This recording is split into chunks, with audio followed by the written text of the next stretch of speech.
The wind howled over the jagged spine of the granite peaks, a sound like 1,000 mournful ghosts crying out for entrance into the world of the living. Here at 9,000 feet, the air was thin and sharp enough to bleed the lungs of a lowland man. Even in late December, the shadows of the towering pines held on to crusted patches of snow, refusing to yield to a sun that seemed distant and weak. Beckett Cole stood knee-deep in the icy rush of Iron Creek, his hands numb as he broke the ice to let his cattle drink. The water was brutal, liquid ice fed by the glacial melt. Beckett did not feel the cold, or rather, he chose not to acknowledge it. He was a man carved from the same hard substance as the mountain itself. He was 40 years old, though the war and the weather had etched lines into his face that made him look 50. A jagged scar ran from his left temple down into his beard, a souvenir from a saber at a place called Shiloh. He hauled himself onto the bank, the muscles of his shoulders burning. He was a big man, broad through the chest and heavy with functional strength. His cabin sat half-hidden on a rocky shelf a mile up the slope. It was not a home, it was a fortress against the elements. Inside, it smelled of wood smoke, cured leather, and solitary living. Beckett trudged up the path. He needed a partner. Not a wife in the poetic sense, but another pair of hands, a body to keep the fire fed while he checked the herd.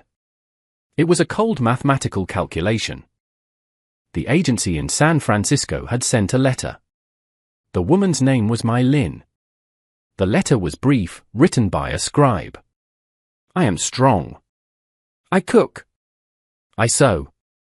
I ask only for a roof and safety. It was a business arrangement. He steeled himself to feel nothing more than the satisfaction of a fence well mended.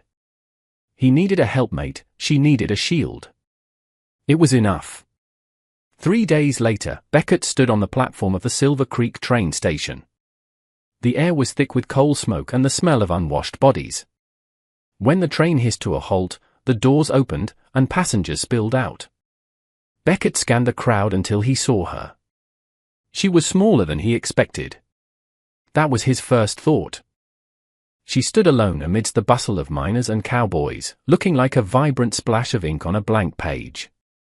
She wore a traditional cheongsam of dark blue silk that was hopelessly inadequate for the weather, and wrapped around her neck was a bright red scarf that fluttered in the biting wind. The townspeople stopped to watch her. A group of miners lounging on the porch of the saloon snickered. "Look at that," one whispered. The hermit ordered himself a china doll. Beckett stared straight ahead, his jaw clenched. He walked toward her, his heavy boots thudding on the boardwalk. He loomed over her, a mountain of a man in a buffalo coat. She looked up, and her eyes landed on him. He saw fear in them, the skittish look of a trapped doe, but beneath it, he saw a jaw set in a line of fierce stubbornness. "You are My Lin?" he asked, his voice a low rumble. "I am," she said. Her English was accented but clear. She clutched a small carpet bag to her chest. "I am Beckett," he said. He hesitated, then awkwardly extended a gloved hand. She looked at it, then placed her small, cold hand in his. "Wagon is this way. We need supplies. Storm's coming." He led her to the general store. The storekeeper, a balding man named Harrow, looked up and smirked. "Well now, Beckett. See you got your package. Didn't know they shipped cargo from the Orient this far up." Beckett placed a list on the counter. "Flour, salt, coffee, cartridges." Harrow chuckled, leaning over the counter to look at My Lin. "Bit scrawny. Hope she came with a return policy." My Lin flinched.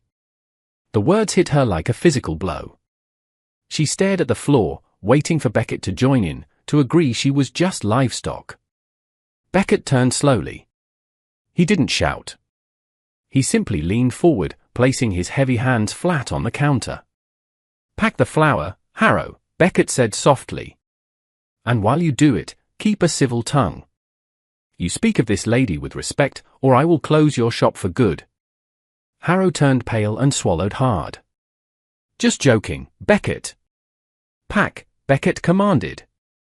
He turned his back on the man and looked at My Lin. She was staring at him, wide-eyed.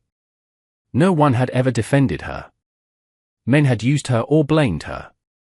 But this stranger had stood between her and the world's scorn without blinking. "You all right?" he asked gruffly.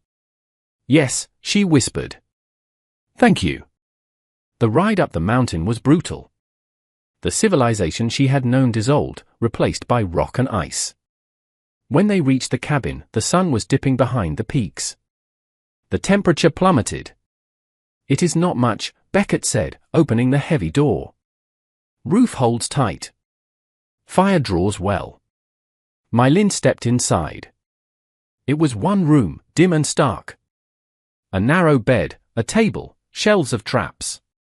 "I will sleep on the floor," Beckett said abruptly. "There is a pallet. You take the bed." "You are the husband," Mylin said, the word feeling strange. "You are the one who is freezing," Beckett countered. "I am a hard man, Mylin. I do not have soft words. But I promise you this, I will never lay a hand on you in anger. I will provide the wood and the meat.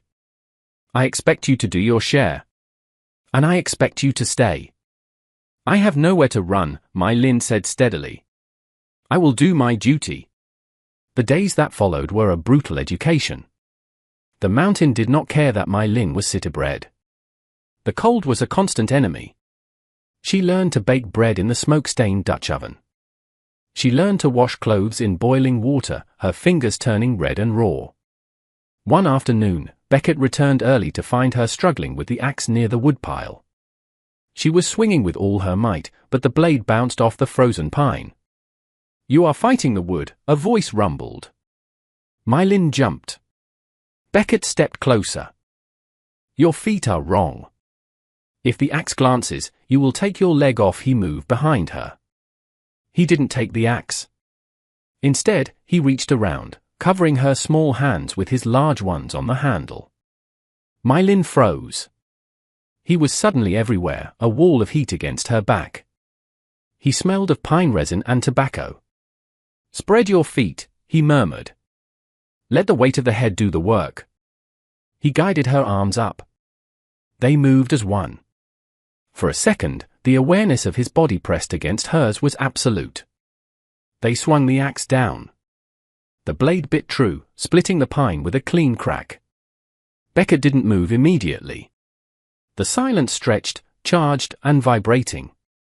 Then, as if he had touched a hot stove, he jerked back. "That is the way of it," he stammered, his face flushed. "I have cattle to check." He turned and walked away fast. Winter deepened. The snow drove horizontally against the logs.